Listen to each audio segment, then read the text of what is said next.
Volcara Water Solution for hot water problems. Contact 9399906356. Yellamma ఇలాంటి పండగలు చేసినప్పుడు పూనకాలు వస్తూ ఉంటాయి. పూనకం రావడము అంటే అమ్మవారి దర్శనం అయినట్టేనా వాళ్ళకి? అంటే హ్యూమన్ బాడీలో కుండలిని శక్తి అంటారు. కుండలిని శక్తి అంటే నథింగ్ బట్ అమ్మవారి కుండలిని శక్తి. ఓకే, అంటే ఇక్కడ ఏంటంటే అష్టసిద్ధులు ఉంటాయి మనిషికి సాధనలు చేసినప్పుడు.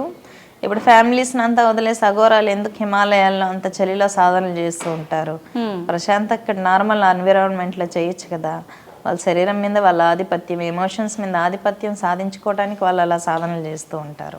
అంటే శరీరం మీద కాన్షియస్నెస్ కోల్పోవాలి, అప్పుడు కుండలిని శక్తి అనేది రైజ్ అవుతుంది అన్నమాట.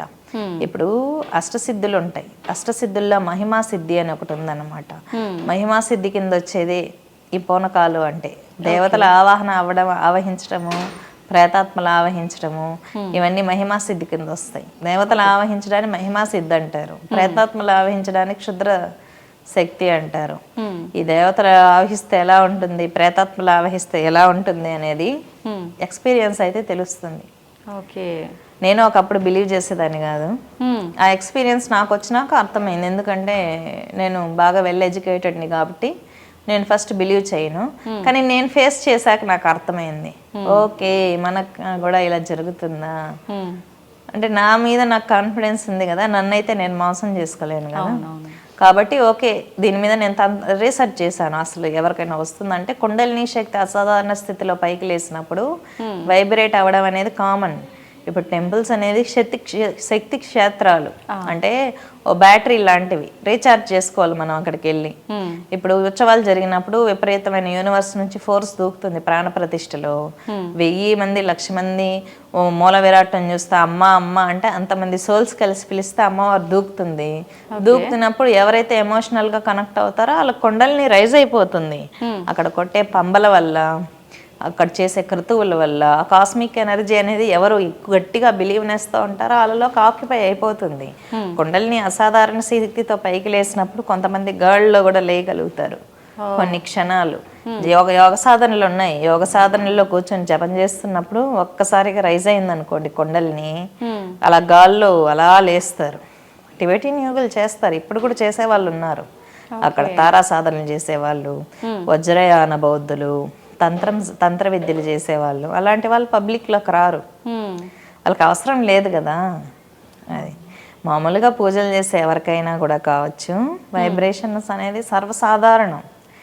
ఎనర్జీ కనెక్ట్ అయినప్పుడు తట్టుకోలేకపోతే ఆ వైబ్రేషన్ అనేది వస్తుంది. దాన్ని మనం కంట్రోల్లోకి తెచ్చుకొని దీక్ష తీసుకొని ఆ ఎనర్జీని పైకి తీసుకెళ్ళగలగాలి. అందుకే గురువు అవసరం ఉంటుంది.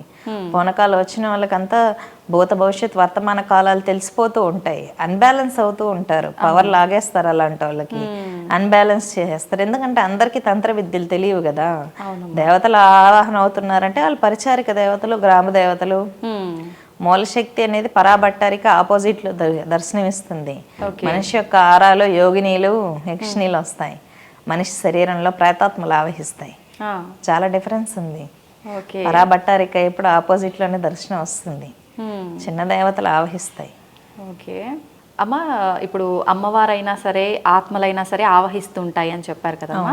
అయితే ఇప్పుడు అమ్మవారు ఆవహించింది అంటే మనకు కొంతమంది రకరకాల వైబ్రేషన్స్ చూపిస్తుంటారు. కొన్ని సందర్భాలలో అది అర్థమైపోతుంది. ఆత్మలు ప్రవేశించినప్పుడు నిజంగా వీళ్ళలో ఆత్మ ప్రవేశించింది అని నిర్ధారణ చేయొచ్చామా? మనకు తెలిసిపోతుందా? ప్రేతాత్మలు ఇప్పుడు మన పీఠానికి తీసుకొస్తూ ఉంటారు. ప్రేతాత్మలు ఆవహించిన వాళ్ళంతా ఏడుకు వస్తేనే ఏడుస్తారు, ఎగురుతారు, 10 మంది పట్టుకోవాలన్నమాట. ఒక అబ్బాయి అయితే ఒక సోఫాని లేపేశాడు పైకి. అలాగా అంటే ఒక మనిషికి ముగ్గురికి 4గురికి ఉన్నంత బలం, నెగిటివ్ ఫోర్స్ దూకుతుంది. ఇక్కడ అమ్మవారు ప్రతిష్ఠ ఉంటుంది కాబట్టి కాళీ తట్టుకోలేకపోతారు ఆ పవర్కి. ఓకే, ఇక్కడ మీరు చూడొచ్చు లైవ్లో పీఠంలో అసలు ప్రేతాత్మలు ఎలా ఆవహిస్తాయి, ఎలా వదిలిస్తాం. ఇక్కడేం మేము పెద్దగా ముగ్గులు వేయడం, సెటప్ చేయడం రాగానే వాళ్ళకి ఆవాహన అయిపోతాయి ప్రేతాత్మలు. ఓకే, ఎక్కువ టార్చర్ అనుభవిస్తూ మామూలుగా ప్రేతాత్మలు ఆవహించిన వాళ్ళు స్నానం చేయరు, గోర్లు కట్ చేసుకోరు, జుట్టు విరపోసుకొని తిరుగుతూ ఉంటారన్నమాట. వాళ్ళ శరీరంలో నుంచి ఒక రకమైన దుర్గంధం వస్తుంది. కళ్ళల్లో కళ్ళు పెట్టి స్ట్రైట్గా చూడలేరు. మన ఫిలిం వచ్చి కంటి కనుపాపలో రివర్స్లో కనిపిస్తుంది. ఓకే. ప్రేతాత్మలు ఆవహించిన వాళ్ళకి. అది ఆపోజిట్ వాళ్ళకి రివర్స్ లో కనిపిస్తుంది. కొన్ని చెప్పకూడదు ఇంటర్వ్యూస్ లో, వాటి ద్వారా మేము తెలుసుకుంటాం అసలు మనిషి శరీరంలో ప్రేతాత్మ ఉందా లేదా అని. ఫస్ట్ శుభ్రంగా ఉండరు వాళ్ళు, ఏ పని చేయరు, పూజ చేయరు, గుడికి అస్సలు వెళ్ళరు. ఇప్పుడు ప్రేతాత్మ ఆవహించిన అమ్మాయి పక్కన మొబైల్లో హనుమాన్ చాలీసా ఆన్ చేయండి, విని తట్టుకోలేరు. వాళ్ళకి పూజ చేసినా దీపం పెట్టినా నచ్చదు. అంటే వాళ్ళకి నచ్చదంటే వాళ్ళ మైండ్కి కాదు, వాళ్ళ శరీరం తట్టుకోలేదు, మంటలు వస్తాయి.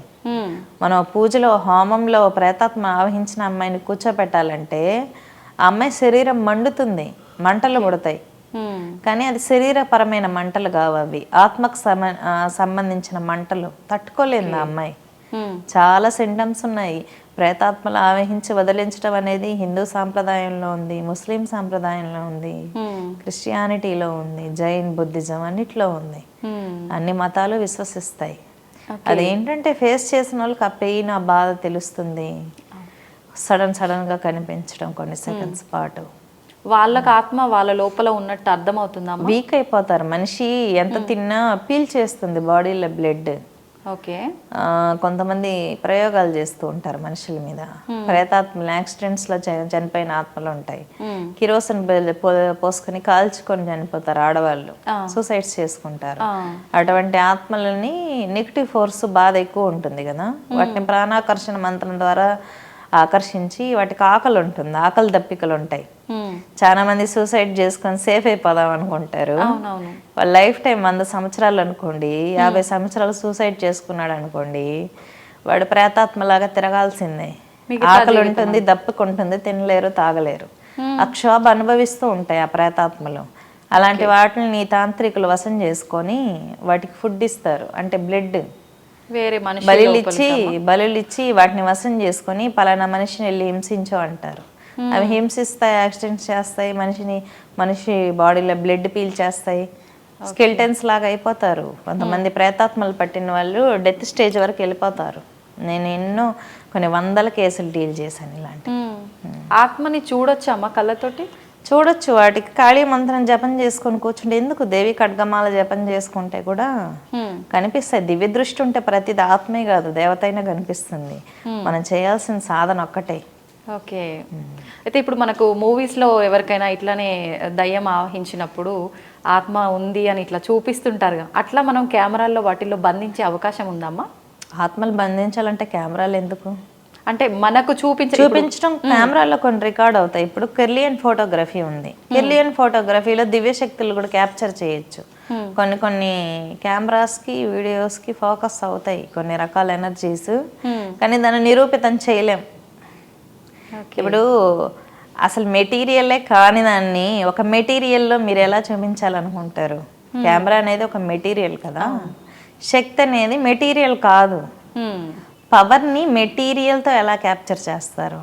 ఓకే, అదే మన కళ్ళకి క్యాప్చర్ అవుతుంది, మన కళ్ళకే క్యాప్చర్ అవుతుంది, మన థర్డ్ ఐకి క్యాప్చర్ అవుతుంది. కాకపోతే మనం పవర్ఫుల్ అయి ఉండాలి, శక్తివంతంగా ఉంటే క్యాప్చర్ అవుతాయి. ఓకే. అయితే అమ్మ ఇందాక మీరు అన్నారు మనము బలవంతంగా కనుక ఆత్మహత్య చేసుకొని చనిపోతే మనం ఇంకా అనుభవించాల్సిన మిగతా లైఫ్ ఏదైతే ఉందో అదంతా మనం ఖచ్చితంగా ఆత్మరూపంలో అయినా అనుభవించాల్సిందే అని. అనుభవించి ఇంకా ఎక్కువ అనుభవిస్తారు. అయితే ఎవరికి వాళ్ళు ఇబ్బంది పెట్టుకొని చనిపోతేనే అలా ఉన్నప్పుడు చాలా మంది మనం చూస్తున్నాము, ఆడవాళ్ళు మగవాళ్ళు ఆడవాళ్ళని వెంటపడి వేధించటము ఇలాంటివి చాలా చాలా చూస్తున్నాం. అటువంటి వారి పరిస్థితి ఏంటమ్మా? అటువంటి వాళ్ళు సూసైడ్స్ చేసుకుంటేనా? అటువంటి వాళ్ళు సూసైడ్ అనేది తప్పు. ఇప్పుడు మనం అడిగి పుట్టలేదు, ప్రాణం తీసుకునే హక్కు మనకి ఎక్కడ ఉంటుంది? అమ్మవారు డిసైడ్ చేయాలి. కానీ లైఫ్ టైం అనేది మనం డిసైడ్ చేసుకొని మన చేతుల్లో తీసుకోకూడదు. ఇప్పుడు సమస్య వచ్చింది ఒక అబ్బాయి వల్ల అంటే సొల్యూషన్ ఉంటుంది కదా, సమస్య అంటే సొల్యూషన్ ఉందనే కదా అర్థం. దానికి ఎక్స్ట్రీమ్ డెసిషన్స్ తీసుకోకూడదు ఎప్పుడు పబ్లిక్. కాకపోతే ఈ మధ్య యూత్ నేను గమనిస్తూ ఉంటాను న్యూస్ పేపర్స్లో, ప్రతి చిన్న విషయానికి సూసైడ్ చేసుకుంటుంటారు. అది అన్నెసెసరీ కదా, దానివల్ల పొందే లాభం ఏమీ లేదు. వాళ్ళు ఇంకా క్షోభకు గురవుతారు ఆత్మరూపంలో. అది సూసైడ్స్ ఆపేస్తే వాళ్ళకే మంచిది. అంటే మీ ఒపీనియన్ ఏమనుకుంటున్నారమ్మా, చిన్న చిన్న వాటికే సూసైడ్స్ అంటే ఇంతకు ముందు కుటుంబాలు ఉమ్మడి కుటుంబాలు ఉండేవి. ఇప్పుడు మీరు అనుకుంటున్నారు మన ఇళ్లలో ఉన్నప్పుడు మన నానమ్మ అమ్మమ్మలు తాతయ్యలు మనకు అన్నీ చెప్పేవాళ్ళు. అవును, మన అమ్మ నాన్న పొలం పనులు అవి ఇవి పనులు చేసుకుంటూ ఉన్న ఉమ్మడి కుటుంబాలు అందుకే ఉండాలి. కనీసం ఏదైనా చెప్పుకుంటే బాధ వస్తే చెప్పుకోవడానికి ఒక పెద్దమ్మ కూతురో పిన్నమ్మ కూతురో కజినో ఎవరో ఒకరు ఉండాలి. మరీ మెటీరియల్ వరల్డ్ వర్చువల్ వరల్డ్కి అలవాటు పడిపోయి ఇప్పుడు నీకు ఏదైనా బాధ వచ్చింది అనుకోండి, ఫేస్బుక్లో ఫ్రెండ్ రమ్మంటే వస్తాడా?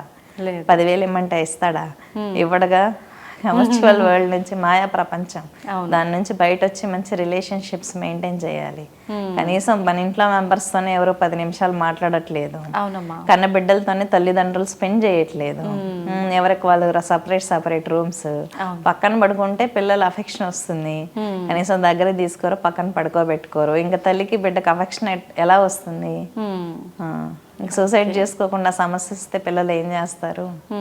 అఫెక్షన్ పెంచుకోవడానికి తల్లులు తండ్రులు ప్రయత్నం చేయాలి. ఆ ప్రేమ లేకపోవడం, ప్రేమ లేదు, ఈ బాధ వస్తే చెప్పుకోవటానికి ఫ్రెండ్ లేరు. ఫేస్బుక్ లోనే ఇన్స్టాగ్రామ్ లోనే మెసేజ్ పెడితే ఏం రారుగా, అరుస్తారా తిరుగుతారు, ఏం లేదు కదా. మరి అంత స్వార్థపూరిత సమాజం, మాయ ప్రపంచం అంతే. నిజమేమా. మంచి ఫ్యామిలీ వ్యవస్థని కనీసం అంటే కూడా ఫ్యామిలీ అన్నా కొంచెం పెద్దవాళ్ళని వాళ్ళ తల్లిదండ్రులన్నా పెట్టుకొని ఒక కుటుంబ వ్యవస్థ పాటించాలి. మరి మినీ ఫ్యామిలీస్ ఈ మధ్య అయితే ఇంకా పిల్లలు ఇండివిజువల్ గా పెట్టేస్తున్నారు ఫారిన్ కల్చర్లో, అదంత మంచిది కాదు.